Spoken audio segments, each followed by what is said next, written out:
Amen. Dieu, lui, il relève celui qui en a besoin. Amen. Dieu est celui qui relève. Et ce matin, nous allons voir cette deuxième partie. Sans plus tarder, j'aimerais lire avec vous la parole de Dieu et les textes de base. Nos textes de base vont s'afficher. Alléluia. Premier se trouve dans Ésaïe 40, 28. Ne le sais-tu pas, ne l'as-tu pas appris? C'est le Dieu d'éternité et l'Éternel qui a créé les extrémités de la terre. Il ne se fatigue point, il ne se lasse point. On ne peut sonder son intelligence. Il donne de la force à celui qui est fatigué. Il augmente la vigueur de celui qui tombe en défaillance. Les adolescents se fatiguent et se lassent, et les jeunes hommes chancellent, mais ceux qui se confient en l'Éternel renouvellent leur force. Ils prennent leur envol comme les aigles. Ils courent et ne se lassent point. Ils marchent et ne se fatigue point. Et ce matin, nous verrons précisément Ésaïe 40. Dans 1 Roi 19, à partir du verset 1er à 12, il est écrit Akab rapporta à Jézabel tout ce qu'avait fait Élie et comment il avait tué par l'épée tous les prophètes. Et au verset 3, Élie, voyant cela, se leva et s'en alla pour sauver sa vie. Il arriva à Beersheba, qui appartient à Juda, et il laissa son serviteur, et nous avions vu ça la dernière fois. Ce matin, le 42, verset 6 nous dit « Pourquoi t'as battu mon âme? Gémis-tu au-dedans? Espère en Dieu, car je le louerai. Encore, il est mon salut et mon Dieu. » Et nous disons « Amen. » Alléluia. Vaincre le découragement, la dernière fois, nous avions dans la première partie, nous avions vu à plusieurs choses. Le premier point que nous avions soulevé, c'est celui-ci. Je vous ai parlé de la réalité du découragement. Et en vous disant que le découragement, en réalité, il n'épargne personne. Alléluia. Passez à l'autre micro, super, merci. Le découragement n'épargne personne.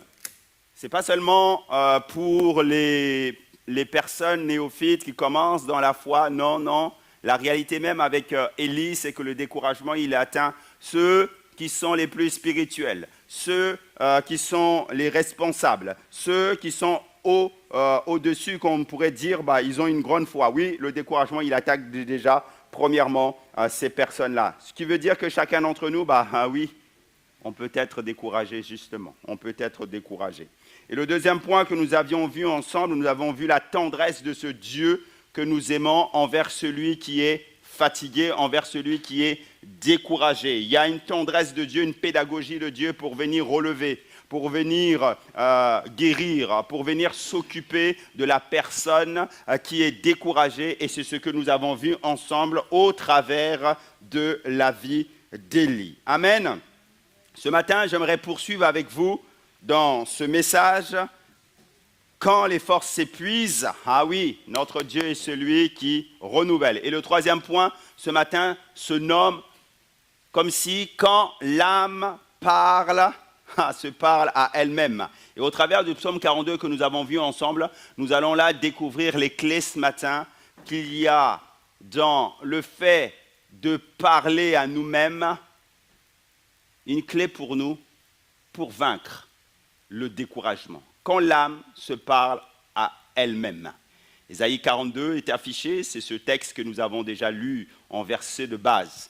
Ce qui m'amène à vous dire que si nous voulons vaincre le découragement, il faut le combattre. Il faut le combattre. Et on veut passer maintenant du récit d'Élie au chant du psaume 42 que le psalmiste est en train de nous apporter et voir qu'il y a une différence. Il y a une différence entre Élie et le fils de Corée, qui est le psalmiste du psaume 42. Élie, lui, subit le découragement. On l'a vu ensemble, mais le psalmiste, lui, il combat le découragement. Donc, il y a deux différences majeures et il y a deux positions majeures. Élie, il était découragé, il subissait ce découragement. Mais là, le psalmiste nous dit que le découragement, en réalité, il y a une autre posture à avoir. Il faut le combattre. Et le combattre d'une manière que j'aimerais ce matin vous enseigner. La première chose que nous allons voir dans le fait que quand l'âme se parle à elle-même, il y a une clé, elle est celle-ci, c'est que le croyant peut avoir soif de Dieu et pleurer en même temps. Nous pouvons avoir soif de Dieu, soif d'un changement, et en même temps être découragé et pleurer. Et j'aimerais rassurer quelqu'un en disant que c'est normal. Tu peux aimer Dieu, tu peux avoir la foi, et à un moment donné être découragé et pleurer. Être découragé et pleurer. Notez que ce n'est pas un homme loin de Dieu dont il est question dans le psaume 42. Le fils de Corée, ce n'est pas un homme qui est loin de Dieu. Ce n'est pas non plus un homme qui n'a pas soif. Pourtant, il a soif de Dieu. Mais sa douleur, parce qu'il dit qu'il pleure sans cesse les larmes, elle est précisément due à son amour à l'égard de Dieu. C'est parce qu'il aime Dieu et comme il est découragé et qu'il pleure. Est-ce que vous saisissez ça? Souvent, lorsque des situations nous arrivent comme ça, de découragement, et quand on vient auprès de Dieu, c'est parce qu'il y a une certaine culpabilité qui vient, c'est parce qu'on aime Dieu. Si on n'aimait pas Dieu, on ne serait pas dans cet état-là. Mais ces larmes-là, il dit c'est ma nourriture, mais c'est parce qu'en fait, il y a là, dans son cœur aussi, son amour pour Dieu. Ah oui. Il dit quand irai-je et paraîtrai-je devant la face de Dieu. Dans le contexte, il est probablement exilé, loin du temple, empêché de monter à Jérusalem. Sa souffrance, c'est celle de quelqu'un qui est privé de la présence de Dieu. Et comme il est privé aussi de la présence de Dieu, il parle. Il parle. Et j'aimerais vous dire que ça nous délivre souvent d'entendre ça ce matin, de cas de conscience que nous pouvons avoir. Parce que certains, lorsqu'ils sont plongés dans ce découragement-là, s'isolent complètement. Et on a dit la dernière fois que ce n'était pas bon. Ça nous délivre justement de venir dans sa présence. Parce qu'on va le voir tout à l'heure, c'est que Dieu ne nous rejette pas, ou bien au contraire. Amen. Donc on peut aimer Dieu ardemment, habiter même dans sa maison, comme pouvait dire David, et pleurer amèrement. Et cette tristesse-là, ce n'est pas une preuve, et c'est marqué de tiédeur. Ce n'est pas une preuve de tiédeur. Au contraire. Cette tristesse, elle marque aussi l'amour que tu as envers Dieu. Heureux ceux qui pleurent, car ils seront consolés. Car ils seront consolés. Et j'aimerais te dire que ce matin, Dieu veut te consoler. Amen. La deuxième chose que nous voyons, c'est celle-ci, c'est que nous devons rejeter le vocabulaire de l'effondrement. Si nous voulons vaincre le découragement, nous devons rejeter le vocabulaire de l'effondrement. Et c'est ça précisément qui nous emmène, qui va nous emmener à parler à notre âme. Pourquoi t'as battu mon âme, il dit, et le verbe chacha pour t'as battu signifie littéralement se courber, s'affaisser, ployer vers le sol. Et on l'emploie souvent d'un mur, lorsque le mur s'écroule. Lorsque les murs s'écroulent dans la parole de Dieu, c'est ce mot-là, chacha, qui est mis en perspective, ou lorsque quelqu'un se courbe dans la présence de Dieu, ou lorsque dans la parole de Dieu, il est question d'une nation qui s'humilie. C'est ce verbe-là. Et lorsque le psalmiste dit « Et gémis-tu au-dedans de moi », le mot « ama », gémir, gémir, c'est gronder, mugir, faire du bruit. Ça veut dire que lorsque nous sommes dans un état de découragement, vous et moi, vous allez comprendre que on mugit, on fait du bruit. Souvent, le découragement, il n'est jamais dans le silence. C'est toujours comme un tumulte intérieur où on crie. Est-ce que vous êtes déjà vu en train de vous-même vous accuser ou d'accuser quelqu'un, vous êtes seul et vous accusez quelqu'un parce qu'il y a une agitation, un tumulte qui est là intérieur. Et ce que le psalmiste est en train de décrire, il décrit exactement ce que nous connaissons au-delà. Lorsque nous vivons ces choses-là, il y a quelque chose qui s'est comme affaissé en nous. Il y a quelque chose en fait qui s'est comme brisé en nous. Il y a un grondement qui est là en nous. Il y a le silence et le vacarme en même temps qui est en train de cohabiter en nous parce qu'on n'arrive pas à gérer ses émotions. Et c'est dans ces moments-là que certains vont pousser comme des grands cris. Il faut que ça sorte, comme on dit. Mais si tu veux sortir du découragement, mes frères et sœurs, j'aimerais t'inviter d'abord à sortir de ce tumulte-là intérieur. De sortir de Sacha, de sortir de Hama. Sors déjà de ce tumulte-là. arrête le vocabulaire de l'effondrement. C'est ce vocabulaire-là qui te fait peut-être t'adresser au mur de ta chambre à un moment donné et tu commences à dire des choses, à bablater des choses. Ça, c'est le vocabulaire de l'effondrement. Parce que ce que tu es en train de dire là, c'est le tumulte, c'est l'agitation, c'est toutes sortes de choses. Commence déjà à arrêter ce vocabulaire de l'effondrement. Troisième chose que j'aimerais partager avec vous ce matin, c'est qu'il y a une grande découverte dans ce psaume 42. C'est de cesser de s'écouter et commencer à se parler. Et là, ça commence à devenir intéressant dans ce que nous sommes en train d'expliquer dans ce troisième point. C'est en réalité cesser d'écouter son âme et commencer à te parler, toi. C'est deux choses différentes que j'aimerais que toi, tu puisses comprendre ce matin. Et c'est là vraiment le cœur de ce psaume, parce que le psalmiste ne s'adresse ni à Dieu, ni aux hommes, mais il est en train de s'adresser à lui-même. Et c'est ça la clé pour sortir du découragement, mes frères et sœurs. Pourquoi t'as battu mon âme, il dit. Ça veut dire qu'il est en train de prendre son âme à partie. Il est en train de l'interroger. Il est en train de lui exiger des comptes. Il est en train de lui donner des ordres. Ensuite, il dit « espère en l'Éternel ». Et c'est là où est la clé, mes frères et sœurs. C'est là où est la clé. Est-ce que dans tes moments de découragement, tu prends ton âme à partie? Est-ce que dans tes moments de découragement, tu commences à demander des comptes à ton âme?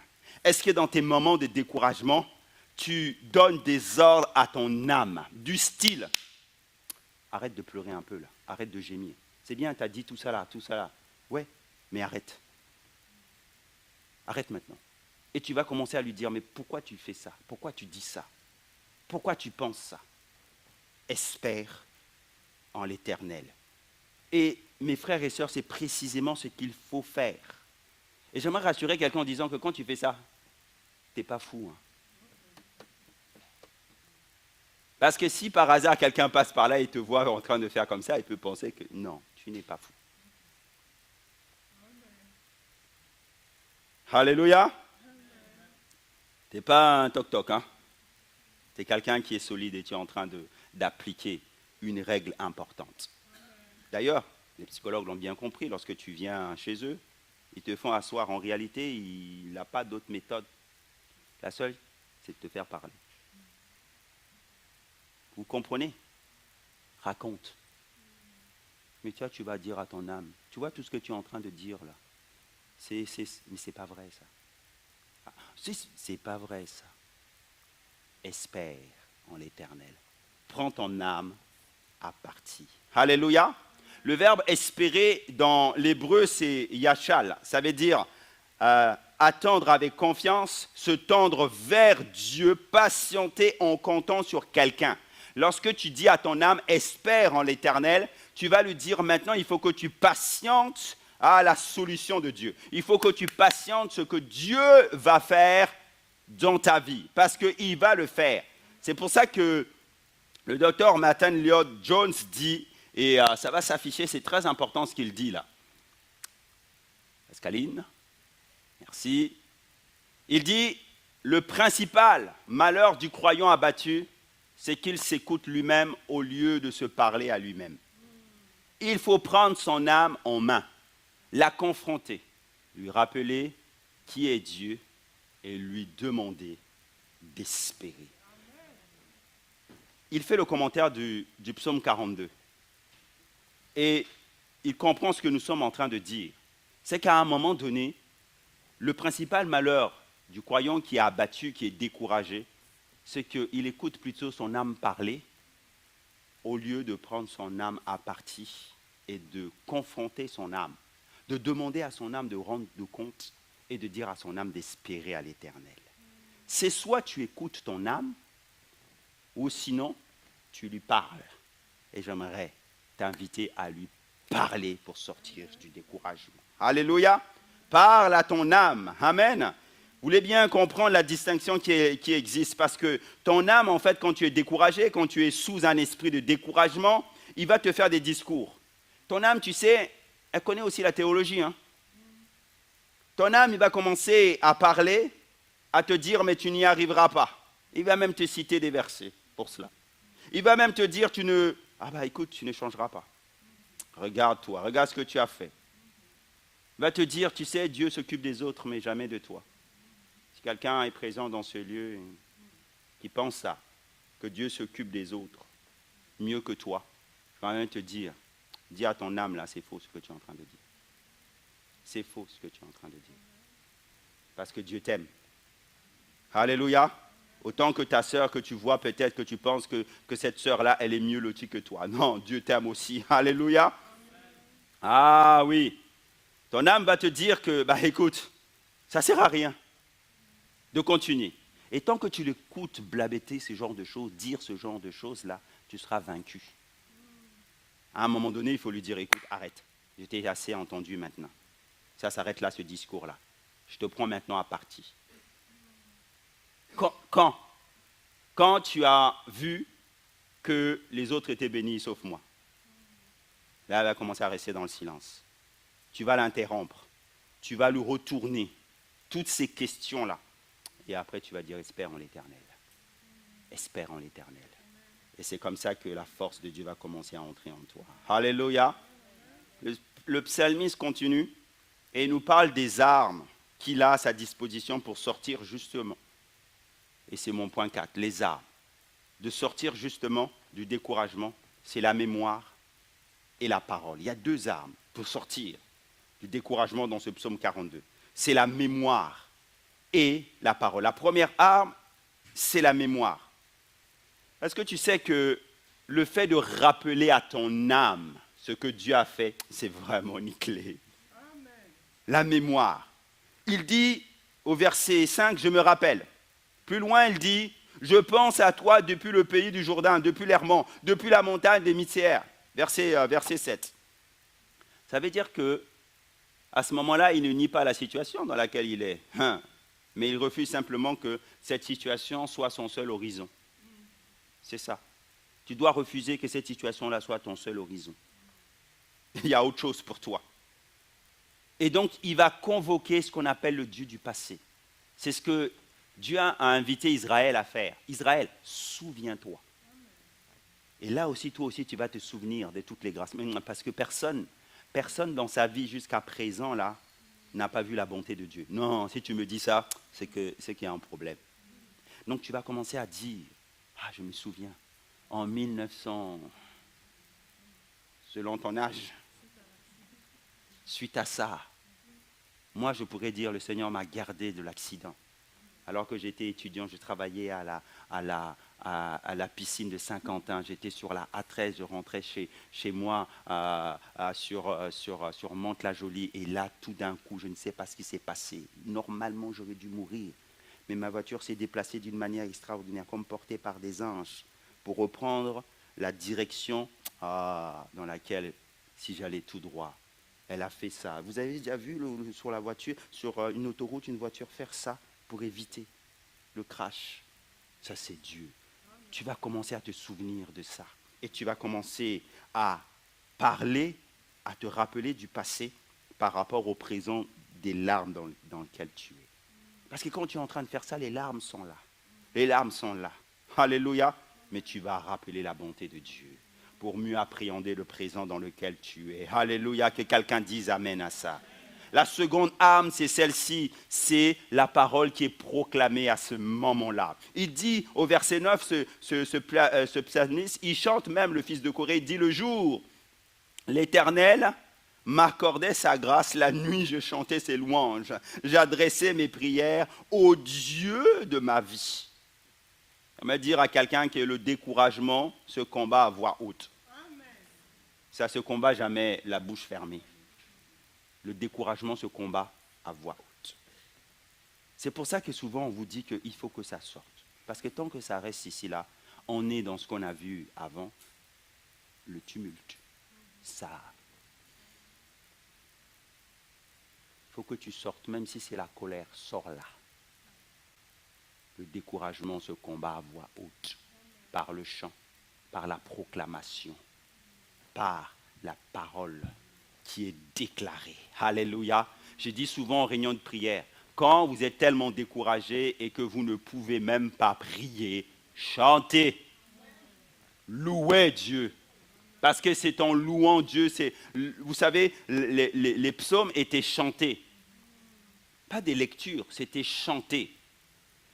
Nos chants sont des proclamations. Surtout dans les vieux cantiques. Là, je vais peut-être parler des anciens cantiques d'avant. C'était des véritables prédications. Pas aujourd'hui, dans certains cantiques, vous avez seulement que 2 phrases. Et vous les répétez. C'est 2 phrases. Mais avant, c'était 5, 6 strophes. Ce n'est pas des phrases, c'est des strophes.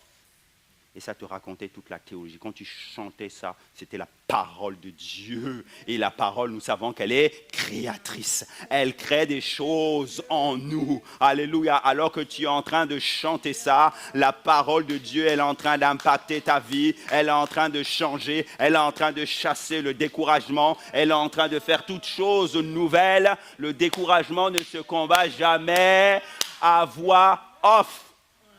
Tout le temps à voix haute. Alléluia. C'est alors que tu fais ça qu'il y a une puissance qui vient en toi. Alléluia. Donnons une illustration à ce que nous sommes en train de dire pour que vous puissiez comprendre que nous avons là 2 instruments comme sur un tableau de bord, la mémoire et la parole. Vous connaissez les pilotes d'avion. Il fut un temps dans ma jeunesse où je voulais être pilote d'avion. Ça m'intéressait. Surtout de chasse. Mais vous voyez-vous, les pilotes d'avion, eux, dans leur formation, ils apprennent quelque chose d'essentiel. Ils apprennent à ne pas faire confiance à leurs sensations lorsqu'ils volent dans les nuages. D'ailleurs, vous-même, vous allez comprendre ça, que lorsque vous prenez un avion, à un moment donné, l'avion descend. Vous sentez... Ouais, non, que ça descend. Là, on ne parle pas encore que ça descend. Mais à un moment donné, ça va descendre et vous n'allez pas vous rendre compte à quel moment l'avion est monté. Parce qu'il y a un phénomène. Et vous allez penser que vous êtes toujours en train de descendre. Mais en réalité, vous êtes déjà en train de monter. Et les pilotes, en fait, ils apprennent ça. Ils apprennent ça à ne pas se fier à leurs sensations. Parce que nous, à ce moment-là, comme on n'a pas le tableau de bord, on pense en fait, qu'on est toujours en train de descendre. Mais niet, nous ne sommes pas en train de descendre. À cause de quelque chose d'important. Parce qu'en réalité, si tu te fies à tes sensations, tu vas penser que tu montes ou l'inverse, que tu descends alors que tu es déjà en train de monter. Parce que la règle qu'on leur dit, l'important, c'est ce que toi tu vois, c'est tes instruments-là. Pas tes sensations. C'est ce que le tableau de bord te dit, pas tes sensations. Pas tes sensations. Et des fois, lorsque nous regardons des chrétiens, je ne comprends pas souvent le fait que nous, en tant que chrétiens, au lieu de marcher avec les instruments que Dieu nous a donnés, sa parole, et la mémoire, par exemple, de ses prodiges, nous marchons avec nos sensations, nos sentiments. Les sentiments mentent, on vous l'a déjà dit. Nos sensations, en fait, ne permettent pas de bien jauger les choses. Parce qu'aujourd'hui, tes sensations, en fait, je sens. Là, tu sens bien aujourd'hui. Mais demain, tu ne vas pas bien sentir. Donc si tu marches avec cette sensation-là, tu risques de te tromper. C'est quelqu'un qui vient voir le pasteur et qui dit, pasteur, je sens que ces derniers temps, je ne grandis pas. Mais qui t'a dit que toi, tu ne grandis pas? Je sens plus Dieu. Mais qui te dit que toi, tu ne sens plus Dieu? En réalité, c'est ton âme qui est en train de te dire ça. Paul va dire à Timothée, je veux que vos progrès soient évidents. Mais quand Paul dit ça à Timothée, ce n'est pas à l'instant même. C'est sur une grande période. Donc quand tu dis qu'en ce moment, je ne sens pas Dieu, j'ai l'impression, pasteur, de ne pas grandir, c'est ta sensation du moment. Parce que si tu veux savoir si réellement tu as grandi ou tu n'as pas grandi, interroge tous ceux qui sont autour de toi. Interroge le pasteur, interroge les gens et ils te diront si cette sensation-là, elle est vraie ou elle n'est pas vraie. Vous comprenez ce que je suis en train de dire? Ou quelqu'un peut venir voir le pasteur, pasteur, j'ai l'impression qu'en ce moment-là, il y a quelque chose qui ne va pas. C'est comme si je suis tombé à terre. D'ailleurs, j'ai fait un rêve, pasteur. J'étais sur une chaise et la chaise s'est cassée, je suis tombé à terre. Pasteur, ça veut dire quoi? Moi, pasteur, je veux vous dire simplement, c'est parce que la chaise était instable. Elle était tombée à terre. Vous comprenez? Mais si Dieu marque ce songe-là et qu'il se répète plusieurs fois, il y a un message que Dieu est en train de te dire. Mais sur cette sensation, tu ne peux pas fonder quelque chose. C'est une sensation. Poursuivons notre histoire avec le pilote. Regardez. Malheureusement, en fait, le problème, c'est que le chrétien découragé, c'est comme un pilote qui est dans les nuages et qui ne se fie pas à ses instruments, mais se fie à ses sensations et à ses sentiments. Si le pilote dans l'air, il faisait cela, mais en réalité, il y a très peu d'avions qui arriveraient à bord, à destination. À destination. Parce que nous allons le comprendre que tout à l'heure, c'est que quand tu as l'impression que tu descends et à un moment donné, tu ne sais plus, c'est parce que en fait, l'avion est en train de monter et tu n'as pas l'impression que l'avion est en train de monter parce qu'il a pris ce qu'on appelle les ascendants, les vents ascendants. Et dans les vents ascendants, l'avion n'a pas besoin de forcer. Il monte tout seul parce que c'est l'air chaud qui le fait monter.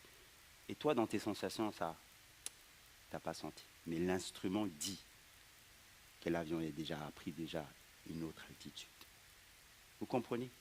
Tes instruments, c'est la parole. C'est la mémoire. Quand tu es dans ce découragement-là, où tu rappelles à Dieu ce qu'il a fait, où tu proclames la parole.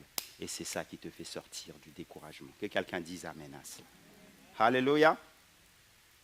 David, un autre exemple, est à Tiglag. Qui connaît Tiglag dans la parole de Dieu? Amen. Alléluia.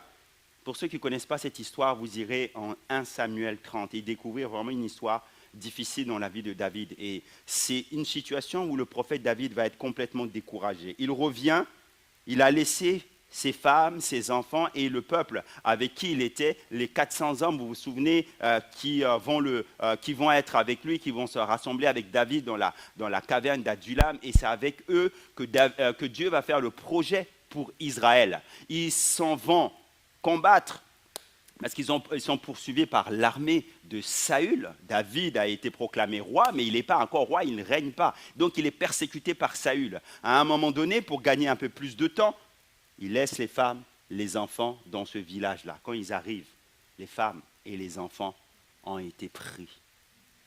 Et là, l'Écriture nous dit qu'ils vont commencer à pleurer.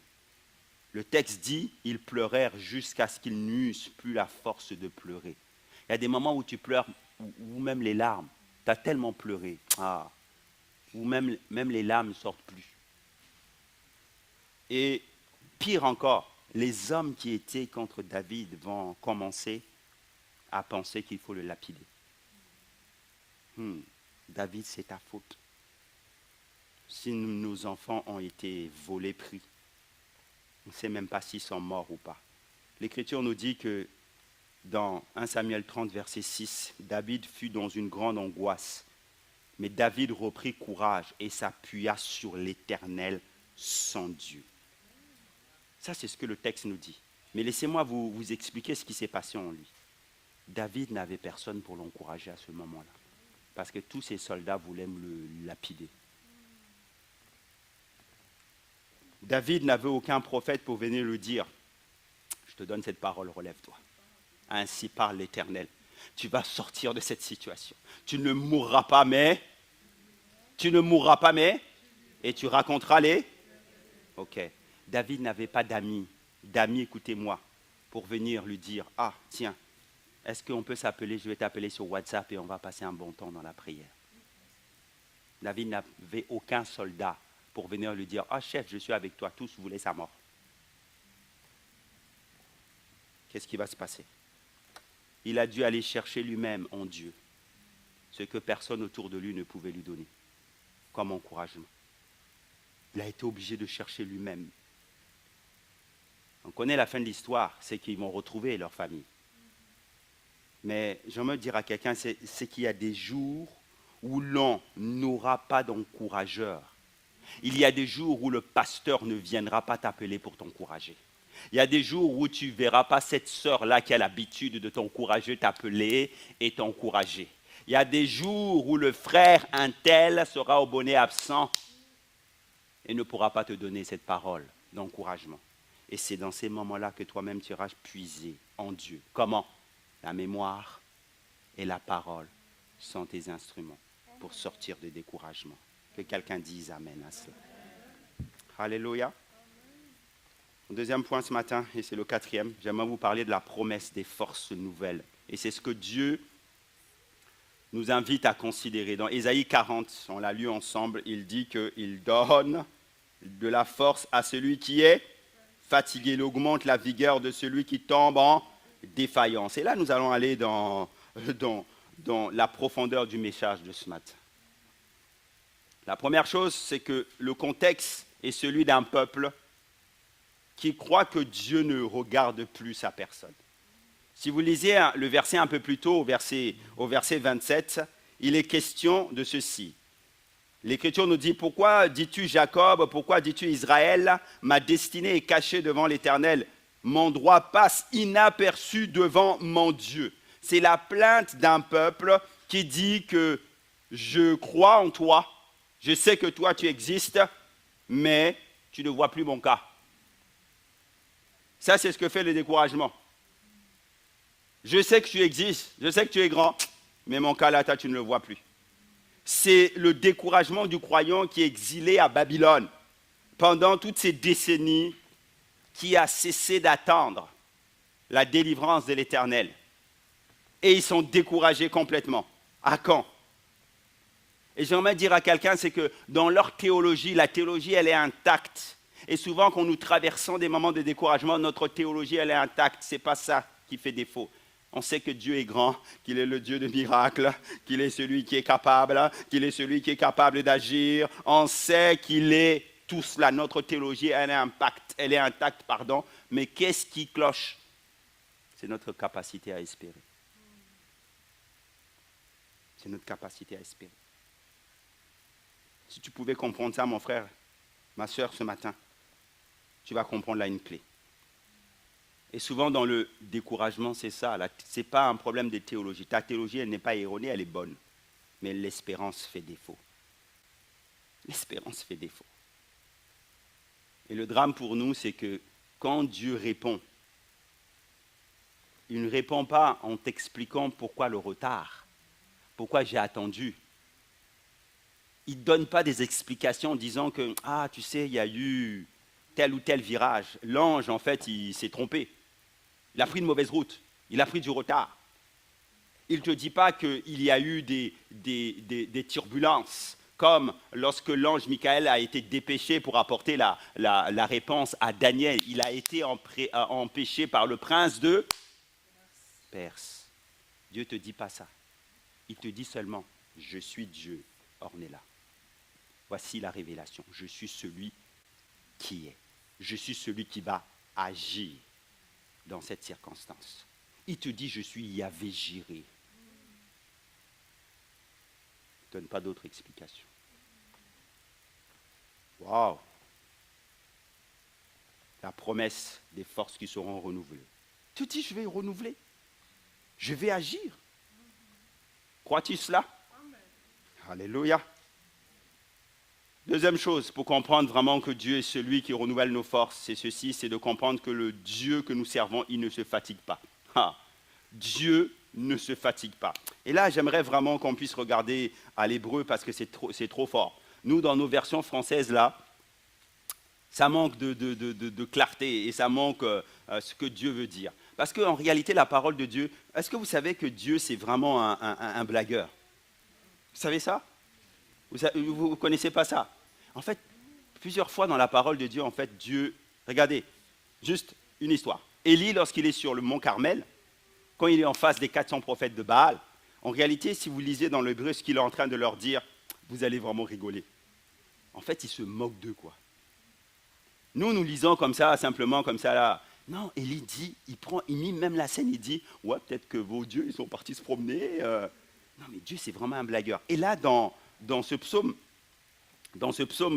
dans Isaïe 40, il nous fait exactement le même coup, Dieu. Il dit, au verset 28, il ne se fatigue pas, en parlant de Dieu. Et au verset 30, il dit exactement la même chose avec le même mot. Il, au pluriel, ne se fatigue point, en parlant des jeunes. Mais lorsque vous regardez à l'hébreu, c'est marqué, c'est loïaf pour il ne se fatigue point, et oui, la fille pour les jeunes gens ne se fatiguent point. Donc en réalité, le prophète, il met en face à face le même mot, en parlant de l'infatigable Dieu et des fatigués, les jeunes. Et derrière, il est en train de nous dire quoi? Il y a des personnes au milieu de vous, en réalité, la jeunesse, c'est quoi? Ça nous parle de quoi? De la force. C'est le sommet de la vigueur humaine, n'est-ce pas? C'est les jeunes, les enfants, là, les petits Kessie. La petite Kessie, là, elle n'est jamais fatiguée. Hein. Hier, on était dans le 77, là. En visite. Elle a parlé, toute la journée. Elle n'est jamais fatiguée. Et Dieu est en train de nous dire, vos jeunes gens, là, qui sont tout le temps remplis d'énergie, là, ils se fatiguent. Les jeunes hommes remplis d'âge, de force, qui sont des guerriers d'élite, à un moment donné, ils trébuchent. Mais moi, je ne trébuche jamais. Je reste le même des siècles. Pourquoi c'est une bonne nouvelle pour nous? Écoutez-moi bien. Parce que si Dieu ne se fatigue pas, alors, mon frère, ma soeur, il n'est pas fatigué de toi. Si Dieu ne se fatigue pas, ça veut dire que ta situation là, il n'est pas fatigué de ta situation. Alléluia. Ça veut dire que tes répétitions là, où tu tombes, tu chutes, il n'est pas fatigué de ça. Ça veut dire qu'en réalité, il y a toujours en lui suffisamment de force, de grâce pour venir agir dans ta vie. Ça veut dire qu'il est capable de te relever dans toutes tes faiblesses. Les hommes, en réalité, à un moment donné, se fatiguent devant des situations compliquées. Mais Dieu, lui, ne se fatigue jamais. Des fois, lorsque, en tant que pasteur, nous regardons à des situations de certaines personnes dans l'église, ici ou ailleurs, des fois, je me pose la question, Seigneur, comment faire? Et là, j'entends la voix de Dieu me dire, c'est pas toi qui fais. Déjà, ça commence à me rassurer. Et il me dit, si toi, tu es fatigué par la situation, parce que... Mais moi, je ne suis pas lassé de la situation. Dieu ne se fatigue pas quand toi, tu viens ici, dans ce lieu, avec le même problème que le mois dernier.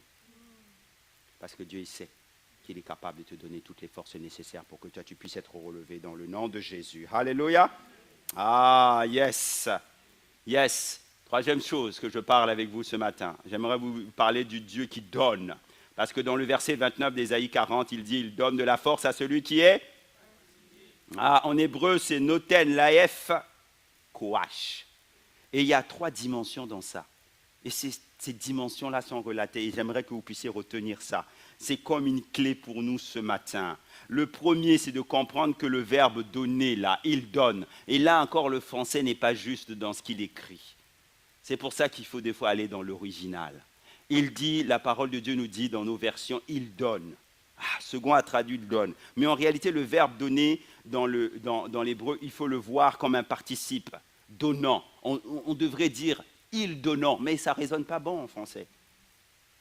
Ça veut dire que Dieu, en réalité, est en train de dire qu'il y a un mouvement continuel, pas ponctuel, continuel, une activité continue, que Dieu est en permanence en train de donner de la force à celui qui est épuisé quelque part et ici à ses rêves.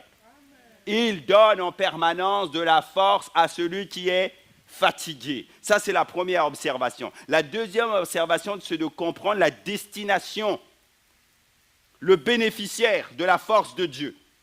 Le bénéficiaire de la force de Dieu, c'est celui qui est fatigué. Il est nommé expressement. Dieu dit, je donne de la force à celui qui est fatigué. Pas à celui qui n'est pas fatigué, à celui qui est fatigué. Jésus dit, je suis venu pour ceux qui sont malades, pour les blessés, pas pour ceux qui n'ont pas besoin de médecin. Il donne de la force à celui qui est fatigué. Littéralement, c'est celui qui manque d'énergie, celui qui est in ou nin. Est-ce qu'il y a des in ou nin au milieu de nous? Des personnes qui manquent d'énergie, des personnes qui n'arrivent plus, des personnes qui n'arrivent plus à avancer. Dieu dit, je donne la force, le courage, la force à ces personnes-là. Alléluia. Et le dernier mot, c'est force.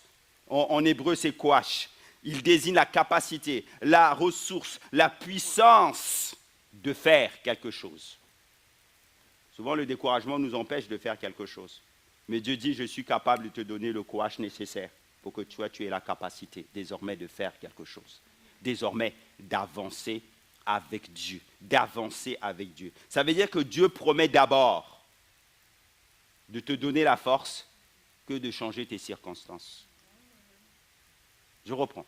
Dieu promet d'abord de te donner la force que de changer tes circonstances. Et ça, ce matin, ça va nous parler. Ça va nous parler pourquoi? Parce que des fois, dans nos prières, lorsque nous vivons une situation, elle est difficile, professionnelle par exemple. Tu es au boulot, tu es persécuté. Ou tu vis une situation d'harcèlement. Je ne sais pas pourquoi je dis ça. Tu es harcelé. Tu vas demander à l'église de prier pour toi. Ou tu vas demander à Dieu, Seigneur, enlève cette situation. Dieu dit non.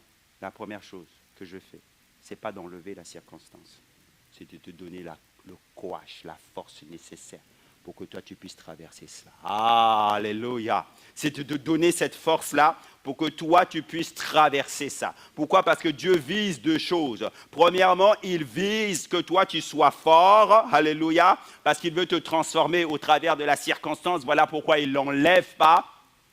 Parce que Dieu utilise les circonstances, même négatives de nos vies, pour nous affermir. Donc, il permet que cette circonstance-là soit là. À force de prier, toi, tu vas prier. Seigneur, enlève. Dieu dit, non, je ne veux pas enlever. Parce que c'est double. Ça va te rendre plus fort.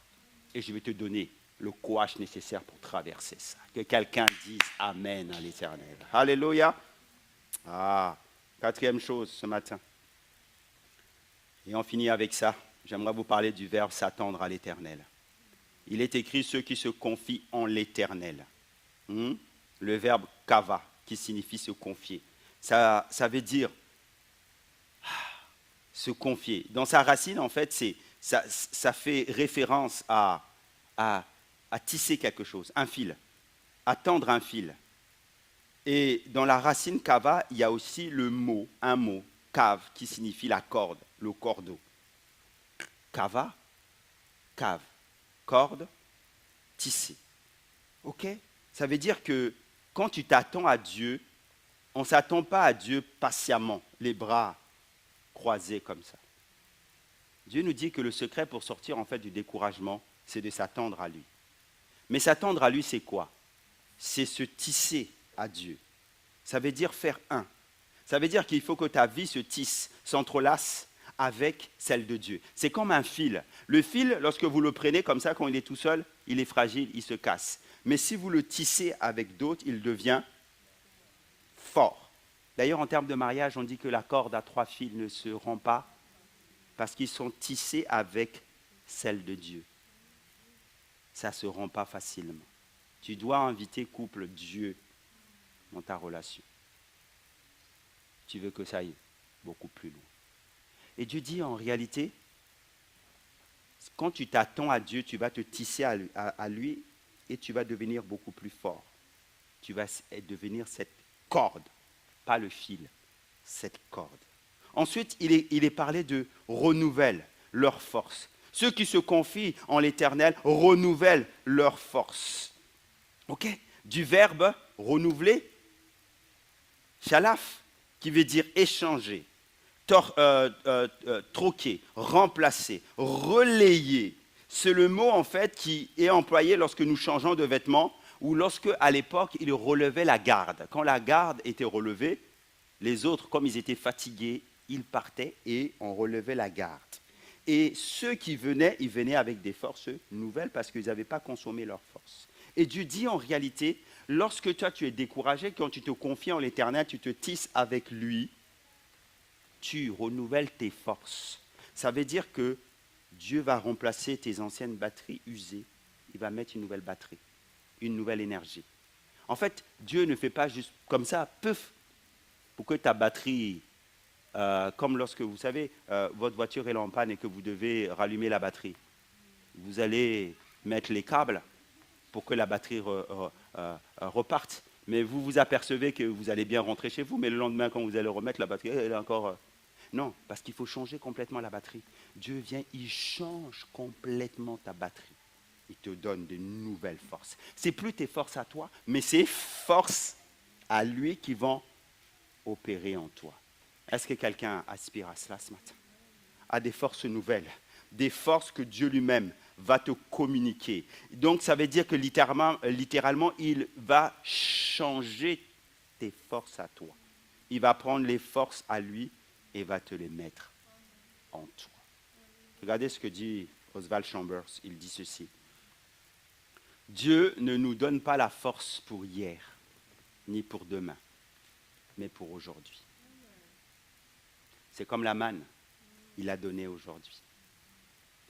C'est pour ça que chaque jour, tu as besoin des forces de Dieu. Il ne te donne pas les forces d'hier, ni de demain. Il te donne les forces d'aujourd'hui. La foi est une confiance délibérée dans le caractère de Dieu, alors même que ses voies vous demeurent incompréhensibles. Dis à ton voisin, que Dieu te donne les forces pour aujourd'hui. Secoue-le un petit peu.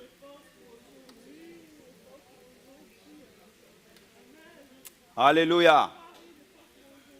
Dis-lui, reçois le coach, la force de Dieu. Reçois le coach, la force de Dieu. Cinquièmement, et on finit avec ça. Voler, courir, marcher, la progression qui semble une régression. Quand vous lisez le final d'Ésaïe 40, je le relis avec vous, il est question, ils prennent leur vol comme des aigles, ils courent et ne se lassent point, ils marchent et ne se fatiguent point. Il n'y a pas quelque chose qui vous paraît un peu bizarre? Parce qu'en fait, la progression dans la parole de Dieu, dans Ésaïe 40, en fait, elle n'est pas logique. Et on peut être étonné à ça. On s'attend d'abord à quelqu'un qui va marcher, puis qui va courir, et puis qui va voler. Parce qu'honnêtement, humainement parlant, il est plus aisé de voler ou de marcher? Ok. Donc ça, c'est à ce qu'on s'attend. Mais dans la parole de Dieu met d'abord l'emphase sur le fait de voler. Et ça, c'est vraiment le réalisme spirituel de Dieu. Il dit que voler, là, c'est d'abord le plus facile. Tu voles, et ensuite, tu cours, et ensuite, tu marches. Pourquoi elle dit ça? Parce qu'il y a là quelque chose de profondément spirituel. C'est-à-dire qu'ils prennent leur vol comme des aigles, ce sont des moments d'élévation. Les visitations du Saint-Esprit. C'est les grands jours, les échos, les moments événementiels où Dieu va venir, avec une puissance, agir dans ton cœur. Ce sont les moments où toi, tu as accepté le Seigneur. Peut-être que quelqu'un va accepter, va donner son cœur à Jésus. Ce matin, je le proclame dans le nom de Jésus. Où Jésus va venir dans ta vie. Ça va être extraordinaire parce qu'il y a la joie dans le ciel pour un pécheur qui se repent. Tu as compris la croix. Ce sont les moments de conversion, ce sont les moments de réveil, comme on a parlé les mardis soirs, où le réveil vient sur une région. Ce sont les moments de réponse éclatantes que Dieu te donne à un moment donné. Et ces moments-là, j'aimerais dire, ils existent, ils sont réels, mais ils sont rares, entre guillemets, dans le sens où tu ne les vis pas tous les jours. Est-ce que quelqu'un est d'accord avec moi? Et donc, c'est en réalité le plus facile. Ensuite, il court et ne se lasse point. Il court, ce sont les saisons d'efforts intenses, les combats, les périodes difficiles où toi tu vas travailler avec un dur labeur. On ne peut pas récolter sans semer, N'est-ce pas? Ce sont des moments où tu vas donner beaucoup pendant longtemps. Tu vas courir. Ça demande de l'énergie. Et peut-être que quelqu'un est dans cette saison où tu cours, où tu fais des choses qui demandent de l'énergie parce qu'il faut à un moment donné les faire pour que toi, tu puisses récolter demain. Et ça encore, c'est l'étape intermédiaire. Mais le Seigneur nous dit que le plus difficile, c'est de marcher. Il marche et ne se fatigue point. Marcher, c'est le quotidien en réalité de la vie spirituelle. Dimanche, tu as vécu un temps, Dieu agit dans ta vie. Ouh, tu étais sur le sommet de la montagne. Mais après le dimanche, arrive le lundi. Le lundi, tu es chez toi. Tu fais la vaisselle. Tu prends les transports. Tu vas au travail. Ce sont des tâches routinières, quotidiennes, que tu dois faire. Tu es dans un mariage depuis 20 ans. Tu es dans une relation, peut-être bancale. C'est quotidien. Tu vis une situation d'oppression au travail. C'est quotidien. Tu vis une situation et tout est comme plat, mais ce que Dieu t'appelle à ce moment-là, c'est la fidélité dans le quotidien. Et vivre la fidélité dans le quotidien, c'est quelque chose, mes frères et sœurs. C'est quelque chose. Vivre 30 ans de service auprès de Dieu, c'est quelque chose. Quelqu'un, peut-être, ça fait seulement qu'un an que tu sers Dieu, que tu sers dans l'église. Et tu es déjà fatigué. 32 ans, qu'elle lui dit, de service auprès de Dieu. Ça, c'est le plus difficile. Tout le monde peut voler une fois. Tout le monde peut à un moment donné courir. Mais peu, écoutez-moi bien, savent marcher sans se fatiguer pendant 40 ans. Vous vous souvenez du peuple d'Israël? Pendant 40 ans. Et ça, c'est le plus difficile. Donc la grâce de Dieu, mes frères et sœurs, Dieu ne nous promet pas en fait l'extraordinaire, l'extase à un moment donné. Mais la grâce de Dieu, c'est qu'il nous promet d'être là dans le quotidien. Et je prie pour que le Seigneur nous donne le courage, la force de Dieu dans notre quotidien. Alléluia. Ce que Dieu veut promettre, c'est l'endurance dans l'ordinaire. Ce que Dieu veut promettre, c'est le surnaturel dans l'ordinaire. Alors que tu es dans l'ordinaire, tu es en train de faire tes tâches. Dans Acte 13, ça me vient simplement à l'esprit, pendant qu'ils servaient, Dieu dit, mettez-moi à part Paul et Barnabas pour l'œuvre à laquelle l'ordinaire te donne d'accéder à l'extraordinaire. Et je prie pour que ça vienne en nous. Alléluia. Fini avec cette illustration. Je repars dans l'aviation. Et vous allez faire le rapport avec Ésaïe 40. Parce que ici à l'église, pour les plus anciens, il y a 5 ans, 6 ans environ, on avait fait une série sur l'aigle. Qui s'en souvient? Ça avait débuté c'était en 2020, pendant le Covid. Mon illustration est celle-ci. Vous connaissez tous les planeurs?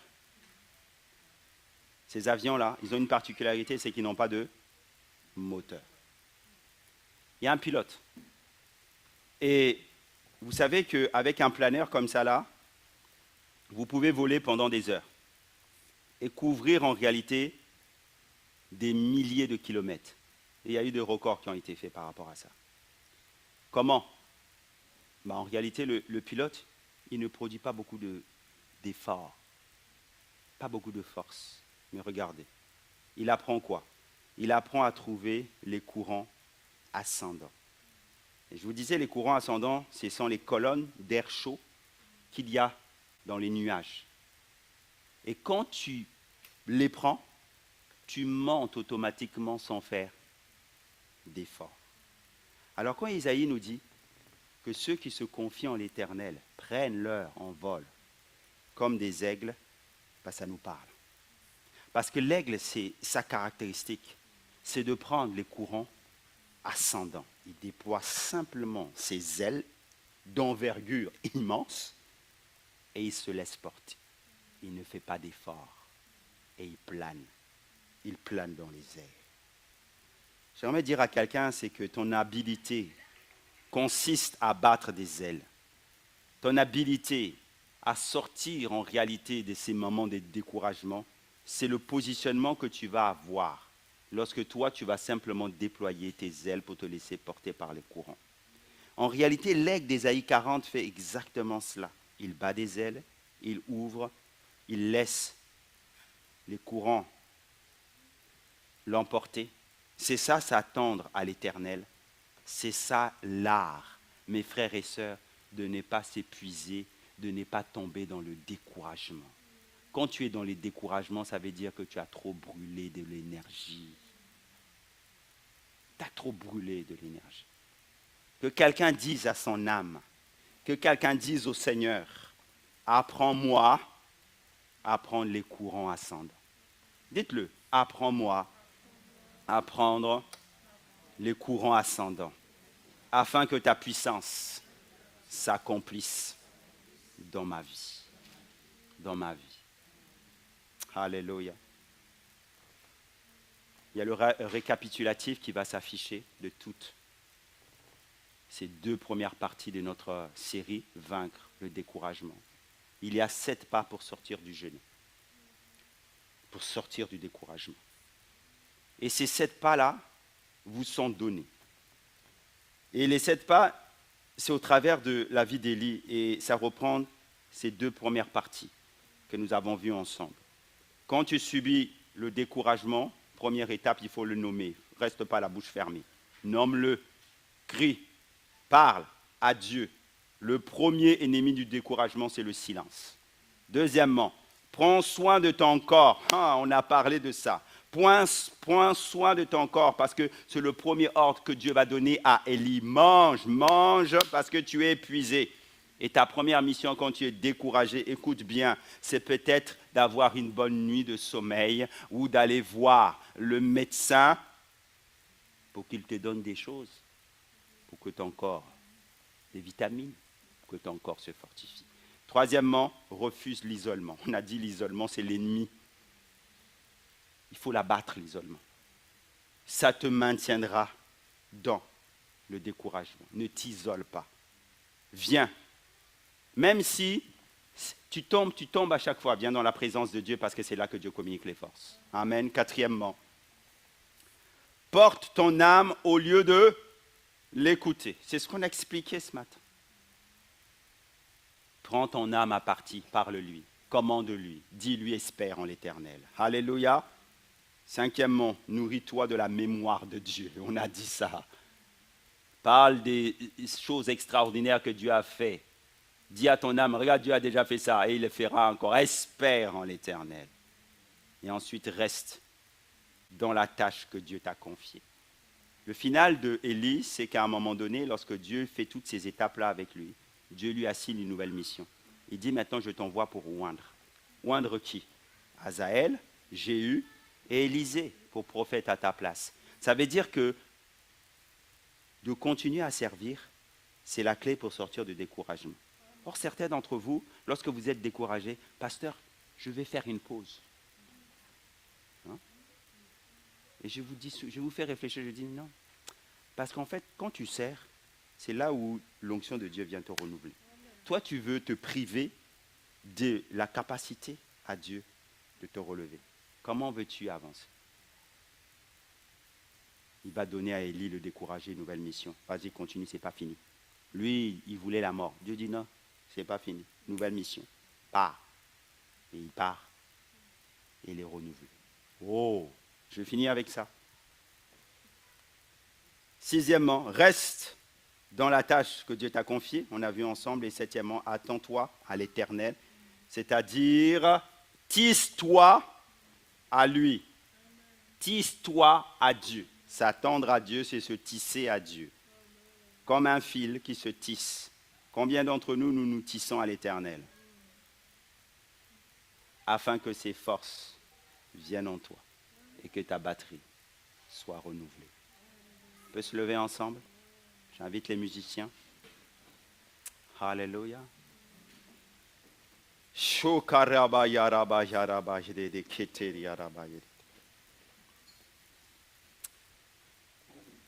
Si je reprends mon illustration du début de la série, dans la première partie, il était question d'un incendie avec William Carey, vous vous souvenez? Cet incendie-là, en réalité, a détruit tout. Mais l'histoire n'a pas retenu ce que l'incendie a détruit. L'histoire a retenu quoi? Toutes les bénédictions, les traductions qui ont été faites après. Ça, c'est ce que l'histoire a retenu. Le découragement, il vient pour t'arrêter. Mais Dieu, en fait, ne retient pas la circonstance là où toi tu es tombé. Il retient la bénédiction que tu vas faire, que tu vas être après ton relèvement. Alléluia. Élie va aller oindre Élisée pour prophète. Et Élisée va faire plus de choses que Élie a faites. Ça, c'est ce que l'histoire biblique a retenu. Et j'aimerais te dire que pour toi aussi, ça sera la même chose. Et que ce matin, tu vas sortir du découragement. Ce matin, tu vas sortir du découragement. Ce matin, Dieu va te donner le courage, les forces nécessaires, parce qu'il veut te tisser à lui. Pour que ta vieille batterie, oui, ta vieille batterie, elle soit changée. Dis, mets ta main droite sur ton cœur. Parce que c'est du cœur que viennent les sources de la vie. Dis, Seigneur, Seigneur, change ma vieille batterie. Mets-moi une nouvelle batterie. Et que des forces nouvelles viennent en moi. Et on va prier pour cela. Alléluia.